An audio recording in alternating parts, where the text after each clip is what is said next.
Matagumpay na nadakip ng Philippine National Police ang 11 most wanted person sa Luzon, Visayas at Mindanao sa one-day nationwide operation noong Nobyembre 18 taong kasalukuyan sa pamumuno ni Acting Chief PNP, Police Lieutenant General Jose Melencio C. Nartates Jr. Kabilang sa mga naresto ang sangkot sa child abuse, rape, illegal drugs, carnapping at theft. Ilan sa mga operasyon ay sinagawa sa Nueva Ecija, Rizal, Cebu, Sarangani, Quezon, South Cotabato, Tarlac at Cavite.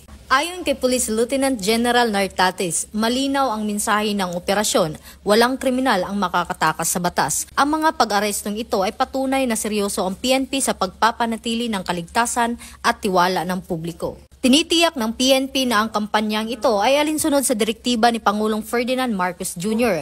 para sa mas ligtas na bansa dahil ito ang bagong PNP para sa bagong Pilipinas, serbisyong mabilis, tapat at nararamdaman.